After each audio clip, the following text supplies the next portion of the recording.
get started with first question right here in the front on your left. What's up, Coach? Brandon from the Warriors. 2 questions for you. One, following up 6 is something you guys have done, throughout the playoffs, most notably against Indiana. In that first game there, where did you learn that? Who did you learn it from? And what kind of made you want to implement that? And then the second question, how has your experience as a player helped you be a coach? The first one, I think our analytics department does a tremendous job.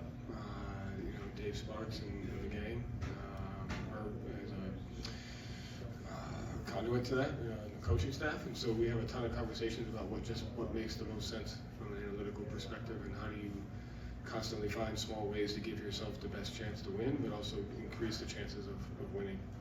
And so in our department, that just makes the most sense to us. It gives us the best chance to win. It allows us to control the variables of the game, especially when teams don't have a timeout, which they did last night. So it's a credit to them, just bringing constant trends within the game that I feel like give us an advantage and increase winning.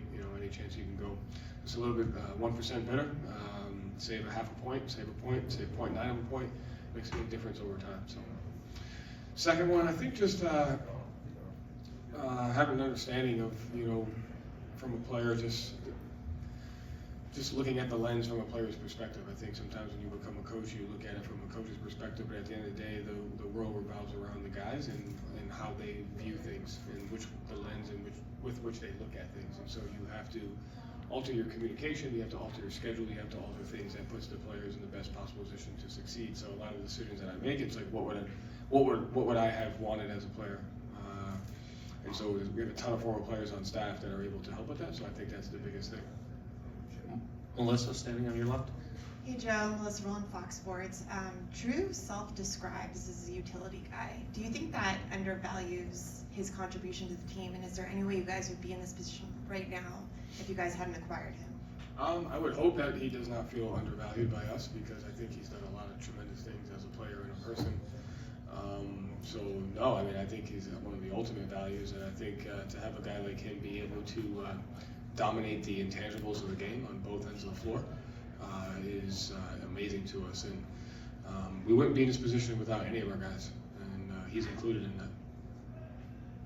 Gary in the fourth row. General Gary Washington, Boston Globe.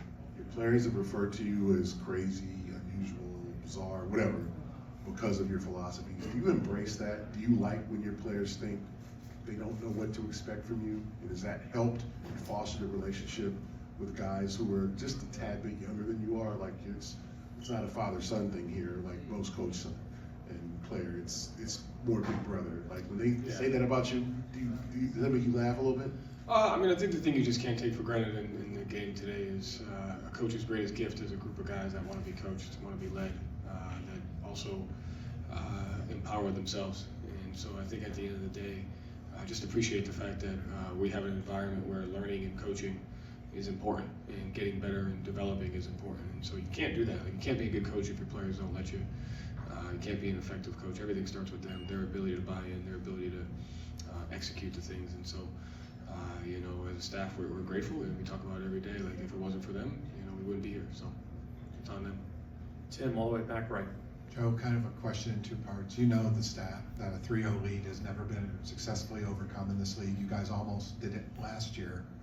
In a weird way, can that help you guys focus now, knowing that it can nearly be done? And secondly, how do you block out the human condition of the next 24 hours of people thinking it's over? And I'm guessing you don't want to hear any of that. Of course, how do you block all that out? The first question is part of life. Like, any situation you're in is going to help you for the next situation. So yeah, you should be able to take everything that we learned as a team, as an organization, last year, this year. So every experience should help you prepare for that. And as far as blocking out the noise, like, at the end of the day, we're the most vulnerable in this, and so we have to remain that. We have to remain in a sense of urgency. We have to have an understanding of our environment, and we have to know that we're just as vulnerable as anybody else is in this situation, and how we handle that will determine our fate. Front row on your left. Hi, Coach. Was it a draw yesterday? Sorry? Was it a draw yesterday? USA? Yeah. Tough. Yeah. Coach, you are one win away for being the youngest coach to win the NBA title since Bill Russell. In the last decade, Eric Spoelstra win the title, and Ty Lue also win the title, and they both were young. And they both have been labeled. They just win the title because of they have LeBron James. Are you afraid of being labeled as Joe Mazzulla has the best starting five of the NBA history, and anyone could do the same thing in his place? Are you afraid of that? No, not at all. I think coaching is understanding that you can't win without the players. So, I don't care. I just want to win, and I want to do it with good people, and we have an opportunity to do that. There's 4 rounds left in this fight, and however long it takes, whatever it takes. So we'll see how it goes. Joe up front. Joe Barton, The Athletic. Joe, you just talked about remaining vulnerable, you know, keeping with the urgency of the moment. But does where you are in this series, does that impact how you manage Kristaps? Being up 3-0, you have a cushion here. He is day to day, but do you have to consider where you are in the series as you guys figure out whether or not you can play? No. No, I think it's a rather passive way to look at things. I think at the end of the day, we have to continue to do what we do. Kristaps gotten better from yesterday to today. He's fighting like hell to play, but it's going to be up to us to protect him and to make sure that he's it's in the best interest for him as a player and a person. And none of that, going into what's best for a player and a person, has nothing to do with where we're at from a basketball standpoint. John, all the way back left. Joe, you talked about the guys in the locker room. You've said multiple times throughout this run that this is a great group of guys. What does it mean for you to be in this moment, on the precipice, knowing obviously that you have one more win, but to be in this moment with this particular group of guys, with the locker room, and how rare is it to have a group that's like this? Yeah, I mean, saying that diminishes the other great locker rooms that you've been in. And, I think everybody in that locker room would say they've been a part of other good locker rooms. So I think a lot of it has to do with timing, but I think at the end of the day, we're in a situation right now where everybody's on the same page that winning is the most important thing, and that we're going to do whatever it takes for however long it takes. And we just have to remain in that mindset that it's everybody's responsibility to impact winning. And as long as we stay there, we have an opportunity, we got a chance. So I think it's focusing on that is what you got to be grateful for.